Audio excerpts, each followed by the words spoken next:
Alright guys, here we are in multiple attempts to third time. Third time's a charm.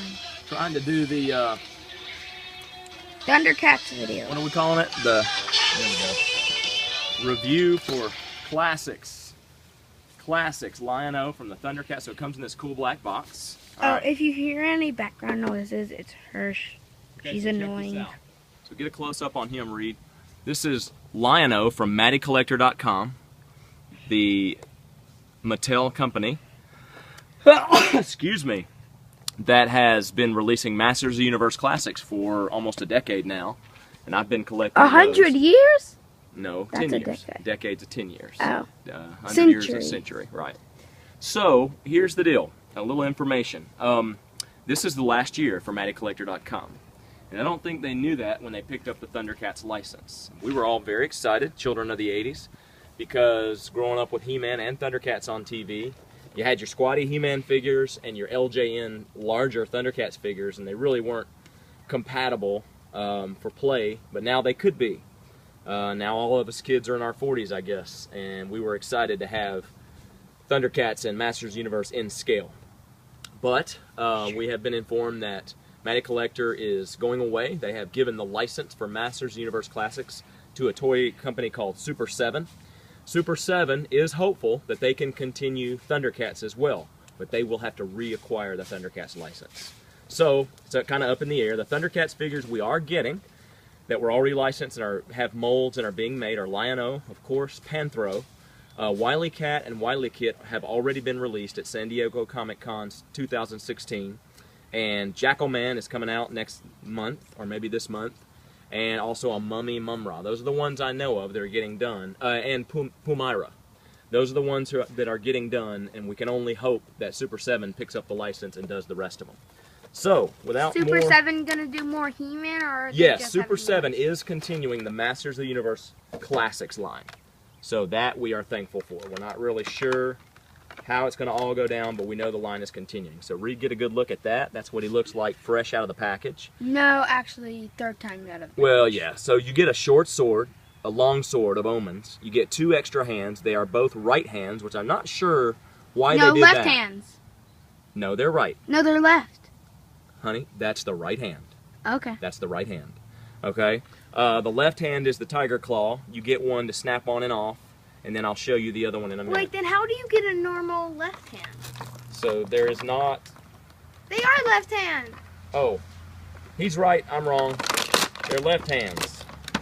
Shows what the adults know, right? No, one is a right hand, one is a left hand. No, they're both left hands. Okay. Yeah, which is kind of weird. And so, okay, so there's Mommy. Here you have Lion-O. I don't think that's Mom. Okay.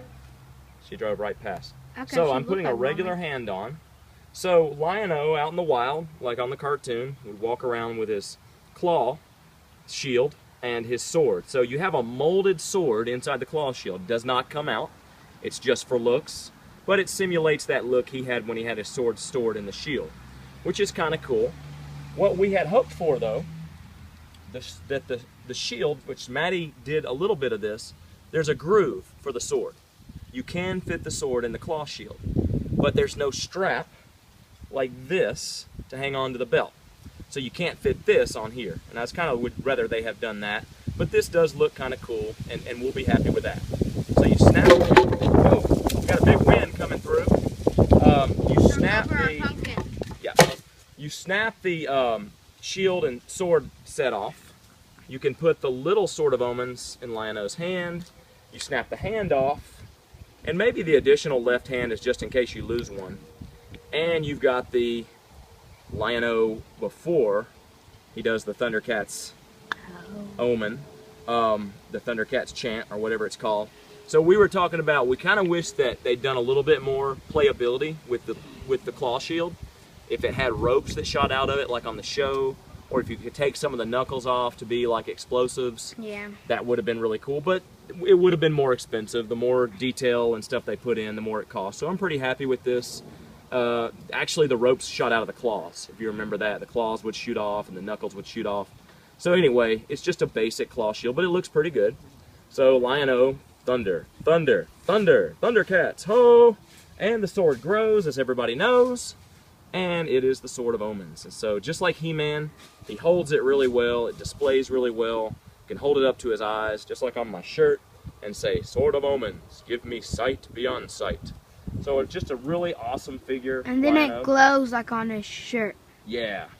So there's Lion-O. So just as comparison, there's Lion-O and there's He-Man, okay? So look how great they look together. Perfect, in perfect scale with one another. Perfect Lion-O's playability. taller. Yeah, Lion-O's a little taller. He probably should be.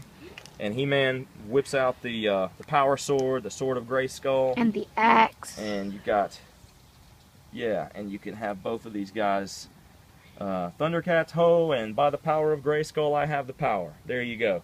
And I just wanted to include, this is King Carnivus from the Mike Young 2002 He-Man and the Masters of the Universe cartoon. And he was a Matty Collector only figure. And I just thought he looked really awesome because he looks like a Thundercat. He's a lion dude. He could be a mentor to Lion-O or a Thundercat from Thundera. So I thought he looked pretty cool as